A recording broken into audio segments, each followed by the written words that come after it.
Hello and welcome to Meet the Leaders. I'm Debbie Duhame. The Assembly recently provided sweeping bipartisan support for an autism legislative initiative aimed at the detection, treatment, and public awareness for the disease. 36th District Assemblyman Frederick Scalera was instrumental in moving these bills through, and he joins us today to discuss this initiative and a few others he's working on. Welcome to the show. Thank you so much for being here, Assemblyman. Thank you. It's nice to see you again. We hear all about autism. We hear about it in the news. We hear about it, that it's on the rise, especially here in New Jersey. Tell us about the bills and what's happening in New Jersey. Well, you know, in New Jersey, one out of every 94 children has some form of autism. The national average is 1 in 150. New Jersey has the highest rate in the nation, and we need to look at that. You know, when we talk about, we talk about things all over the state, from healthcare to school funding to taxes. Well, you need to look at the quality of life for everyone, and that includes autistic children. We have the highest rate. We need to do things. What's causing autism to be so prevalent in the state of New Jersey? Do we have any statistics on that?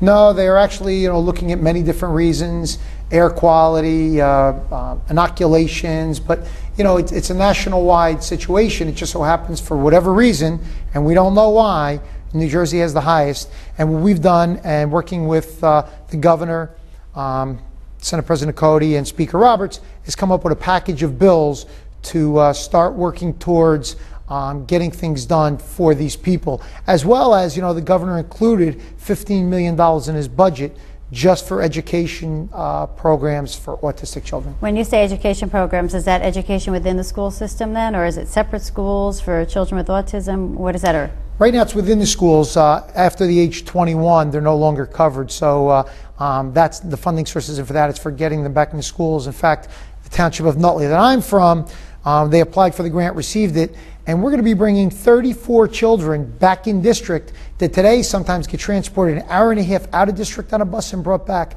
How would you like to be the parent where the bus leaves in the morning, they go up on Route 80, rain, snow, sleet, get in an accident, they're late coming home, you're waiting for your child. And these are children that have little problems as it is being stuck on a bus. Isn't it great to be able to bring them back, do things for them, that'll benefit them? And if there is an emergency, I'm sure a parent would have such peace of mind knowing the child is closer. That's correct. And now they're going to be, minutes away. The parent's going to drop off at the school in their own township. And that's just one situation. And then going over to the bills, what we're looking to do. We've had situations, we're going to train police officers, firefighters, EMS, about autism, how to recognize it. There was a situation in South Jersey where a police officer had stopped the car, and a woman testified at the committee.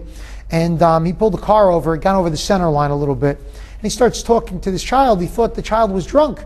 The child was autistic.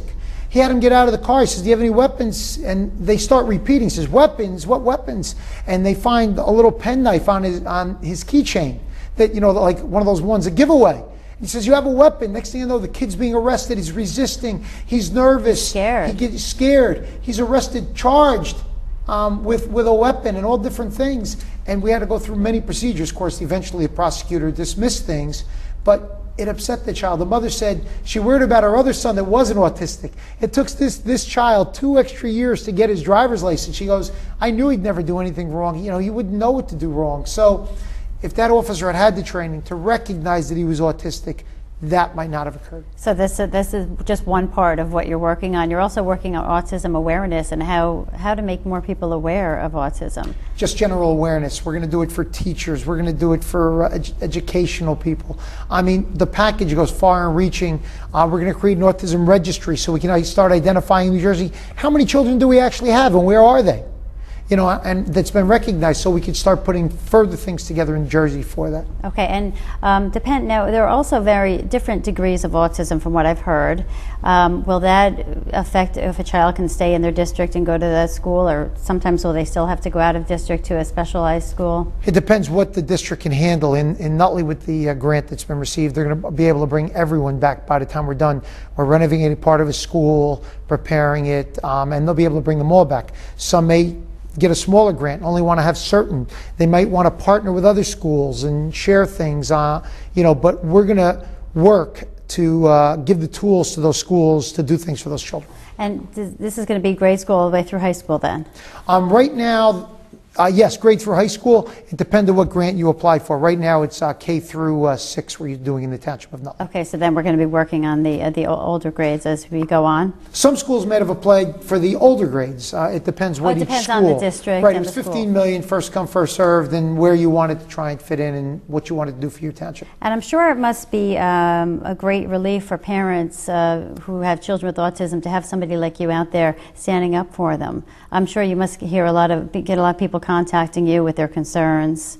And tell me how the response has been from parents. Well, first off, the response has been great. You know, I mean, parents have been ecstatic over this. You know, people coming up to me. And what I've learned from separate from the seven bills, and we started talking about because some of these kids, and it's all different levels, are in the mainstream high schools and programs. I've dropped a adaptive athletics piece of legislation that is coming out. It's out of the Assembly, has to go to the Senate. Actually, it's out of the committee. The NJSIAA will have to create these programs so that in high school, those children can compete just as regularly mainstream children.